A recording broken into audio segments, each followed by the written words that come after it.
Hey, what's poppin'? It's your boy Jay the Comedian. Good morning. How y'all doing today? Today I'm doing good. I'm feeling a lot better, especially from yesterday. And today, I would like to talk to you guys about the relationship advice Jehovah Witnesses give you. Oh my God. I was just really thinking about it and oh my God, it's horrible. It's really, really bad. Like from what you need to do to get somebody to how to keep it going and everything. Like, I'm like, at no point do they give you any good information. No, at no point. None. Like, all the information you've ever learned about dating and relationships from the Jehovah Witnesses, you need to take that something and throw it out the window because it ain't good at all. No parts of it. When you're feeling like lustful and horny and something like that, they tell you to pray it away. Or to read the Watchtower and take a cold shower. They don't even tell you to take a cold shower. They just say pray and get your mind off of it. And it'll go away. And you know what? If it don't go away, then get married. I'm like, wait a minute. That's kind of a permanent solution for a temporary problem. Because, of course, you can't jerk it, you know what I'm saying? No, that's against Jehovah's rule. You can marry somebody, though. Are you kidding me? If I break my finger, do I have to cut my hand off to get it to go away? You know what I'm saying? Like, that's a really permanent solution for a very, very temporary problem. And I wouldn't recommend it. And thus, once again, you cannot listen to the advice that Jehovah Witnesses give you as far as relationship. But even more than that, I remember this sister at my hall, right? She was way older than me. But I mean, like, I was a kid at the time, so she was probably in her early 30s, mid 30s, right?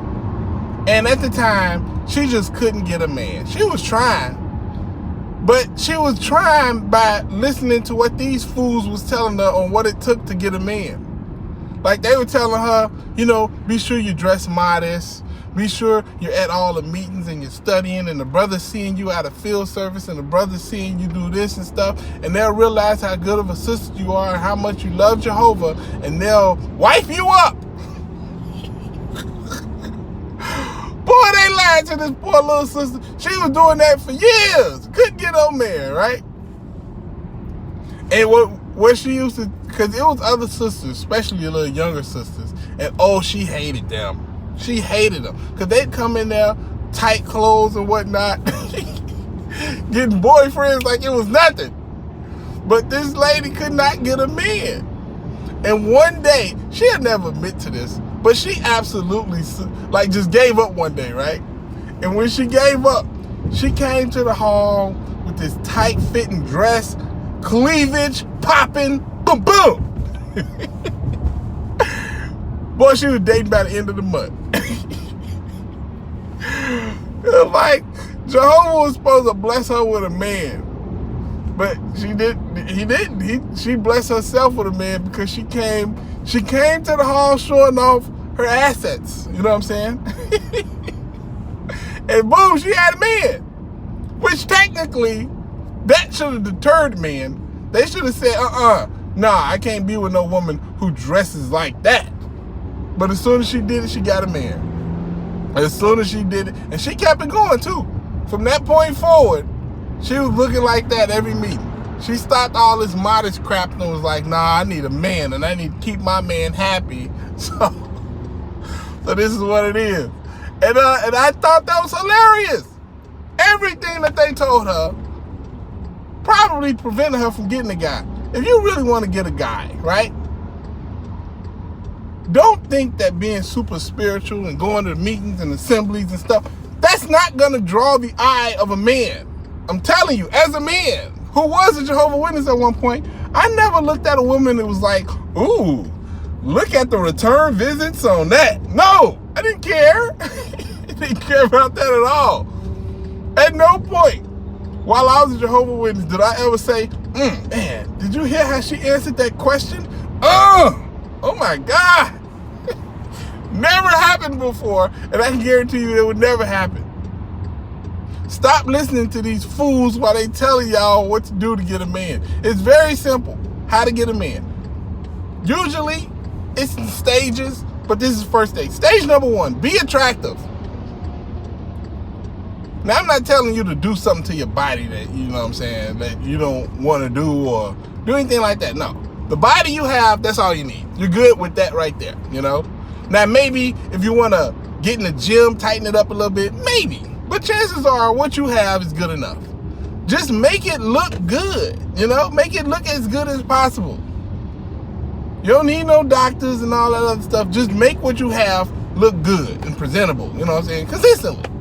That will get the eye of a man somewhere.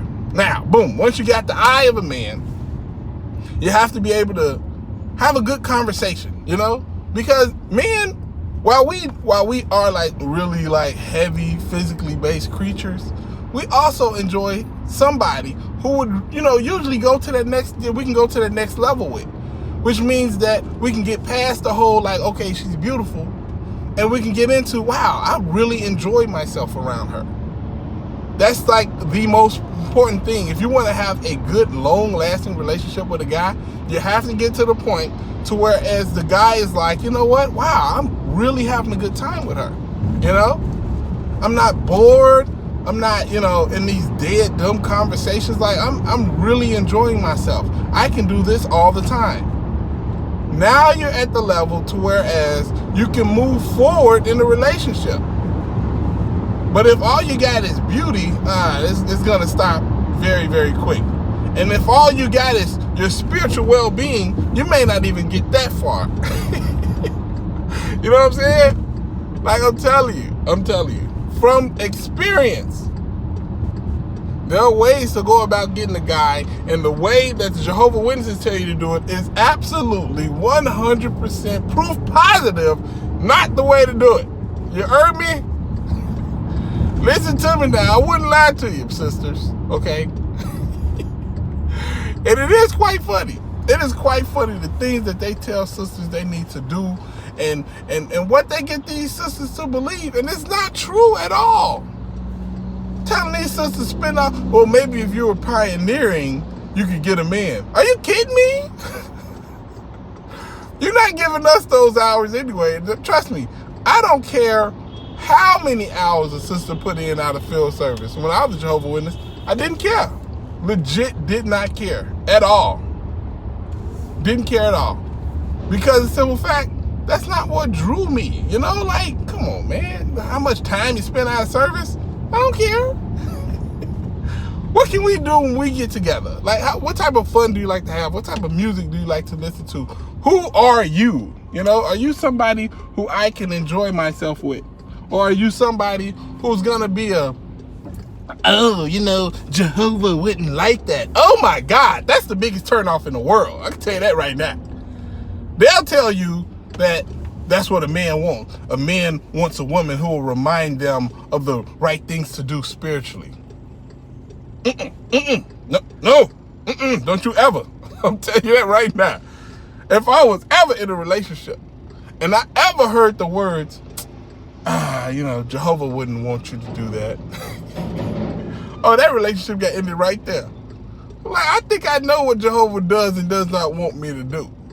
And I know what I want me to do too. And one of them is not to be with somebody who's going to constantly be reminding me of what Jehovah says I shouldn't do. You see, that's the goal of the, governing body. That's what the governing body wants you to be in a relationship that's like that. That's constant judgmental, always worried about if the other person gonna tell you or not. You know, nobody wants a relationship like that. Nobody wants to be in a relationship where their partner will snitch on them for doing something wrong. Nobody wants to be in a relationship with somebody whose partner is always telling them what they should and should not be doing. Nobody wants to be in a relationship that is as uncomfortable as a relationship between two strong, spiritually strong people. Nobody wants that. Not really. You might tell yourself you want it, and they'll tell you, oh, you'll be so happy if you're with somebody who is super spiritual. This is the most happy of like the happiest relationship you could ever be in. No, it is not. That is a lie. You've been told a lie. You want somebody who's going to keep your secrets, who's going to have your back, and who's going to invest in you more than anything else. That's the relationships you want. And if people tell you something other than that, they are liars. Hear my words, people. Give y'all some good relationship advice today. Don't listen to these fools. Don't let them tell you what is and what isn't attractive. You know what's attractive to you. Go with what's attractive to you. And if somebody don't find you attractive, forget them and move on. There are a lot of people out here. And I'm telling you, I like everybody. And I found a person I love, and guess what? She's not a Jehovah's Witness. Never been one. Definitely never will be one. Especially mess with me. But I loved her. And when you fall in love, you're really happy then. You know what I mean? So yeah, go for your happiness. Don't go for the happiness they tell you you're supposed to have. Go for what actually makes you happy. You know what I'm saying? Anyway, it's your boy Jay the Comedian. Holla at you, Guala. Deuces.